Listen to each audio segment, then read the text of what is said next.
بسبب حركة الإنسان منذ فجر التاريخ عبر الأوطان والقارات أدى إلى ظهور السلالات البشرية المختلفة. أنا مستر محمد السيد الشامي، والنهاردة إن شاء الله نتكلم مع بعض على درس السلالات البشرية في العالم.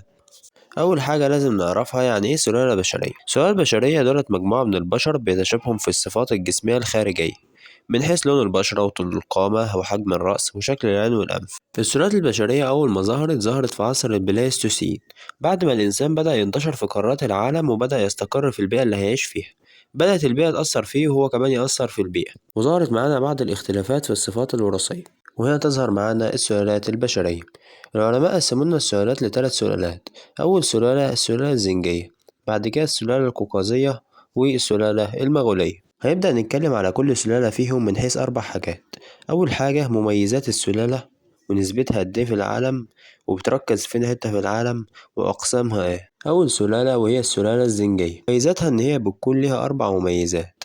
أول حاجة وهي البشرة الداكنة والأنف العريض والشعر الأجعد والشفاه الغليظة، زي الصورة اللي قدامكم دي بالظبط. تاني حاجة وهي نسبتها قد إيه في العالم، قالك بتبلغ حوالي 10% من جملة سكان العالم، يعني حوالي 10% من سكان العالم بينتموا للسلالة الزنجية. تركيزها بتنتشر في قارات العالم المختلفة وبتتركز في قارة أفريقيا، خاصة قرب دائرة الاستواء. وحوالي 70% من سكان قارة أفريقيا بينتموا للسلالة الزنجية، و75% من زنوج العالم بيتركزوا في قارة أفريقيا. ده غير كمان إن هما موجودين في آسيا، في جنوب شرق الهند، وفي أستراليا، وفي أوروبا والأمريكتين. أما بالنسبة لأوروبا بدأوا يمثلوا نسبة كبيرة جدا من سكان دول أوروبا، وحصلوا على جنسية الدول دي. أما بالنسبة للزنوج اللي موجودين في الأمريكتين، نتيجة لاستعمار الدول الأوروبية لقارة أفريقيا، كانوا بياخدوا من الزنوج دومت من قارة أفريقيا ويودوهم الأمريكتين علشان يشغلوهم في مزارع القطن والقصب اللي الأوروبيين عاملينها في الأمريكتين. آخر حاجة في السلالة الزنجية وهي الأقسام بتاعتها. عندنا خمس أقسام للسلالة الزنجية. أول قسم وهي الزنوج السودانيون والبانتو والنيليون الحاميون والأقزام والبوشمان والهوتنتوت. تاني سلالة معانا وهي السلالة المغولية، وبتتميز بالبشرة الصفراء والعيون المنحرفة والشعر الأسود المسترسل، ونسبتها في العالم بتكون حوالي 40% من جملة سكان العالم. واللي يشوف النسبة ديت يقول عليها إن هي نسبة كبيرة. بالفعل يجيلك سؤال هنا ويقولك تزيد نسبة الجنس المغولي عن 40% من سكان العالم ليه؟ هنقوله لأن النسبة الكبرى من سكان الصين ودول شرق جنوب آسيا، ودول تعتبر أكتر دول العالم سكانا، بينتموا للسلالة المغولية. بعد كده توزيع السلالة المغولية. بيتركز السلالة المغولية في دول زي الصين واليابان وكوريا ومنغوليا وسيبيريا ودول جنوب شرق القارة، وبتوجد في بعض المناطق في الأمريكتين. أقسام السلالة المغولية بينتمي لثلاث أقسام: الإسكيمو والهنود الحمر وجماعة التانجوس. الإسكيمو بيعيشوا في شمال كندا وألاسكا، والهنود الحمر بيعيشوا في الأمريكتين، وجماعة التانجوس بيعيشوا في سيبيريا. آخر سلالة معانا وهي السلالة القوقازية، ومن ضمن مميزاتها البشرة البيضاء الوردية والشعر المتموج والشفاه الرفيعة. نسبتها حوالي 50% من جملة سكان العالم، وبتتوزع في أوروبا وأمريكا الشمالية وأمريكا الجنوبية وأستراليا وآسيا، وموجودين كمان في أفريقيا. موجودين في شمال الصحراء الكبرى في الدول العربية زي مصر وليبيا وتونس والجزائر والمغرب. وليها ثلاث أقسام: مجموعة سكان حوض البحر المتوسط، وبينتمي لها العرب اللي موجودين في شمال أفريقيا ودول جنوب أوروبا.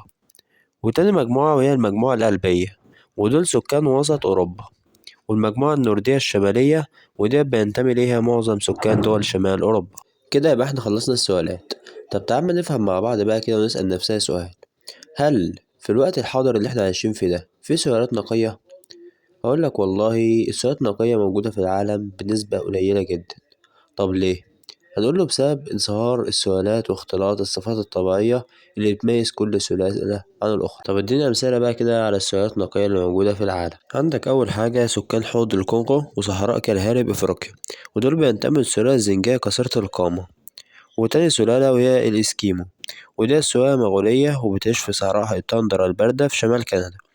وعندك بعد كده الهنود الحمر، ودي سلالة مغولية بيعيشوا في الغابات وجبال أمريكا الجنوبية. والأستراليون الأصليون ودول سلالة زنجية. طب نسأل سؤال تاني: هل في دولة في العالم بيكون شعبها من سلالة واحدة؟ أقول لك لأ. زي مين؟ زي الولايات المتحدة الأمريكية، فيها 3 سلالات: السلالة الزنجية والقوقازية والمغولية.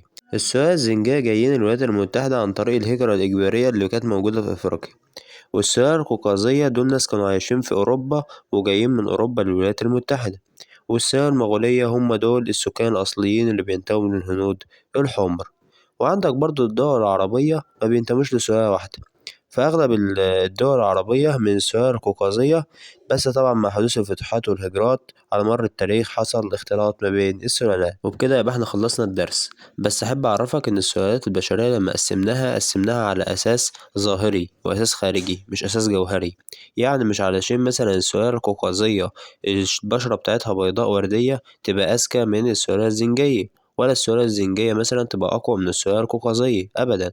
لا، احنا كل اللي قسمناه على الأساس الخارجي. وبكده يبقى احنا خلصنا درس السلالات البشرية. لو عجبك الدرس متنساش تدوس لايك واشترك في القناة. شكرا ليكم، كان معاكم مستر محمد السيد الشامي.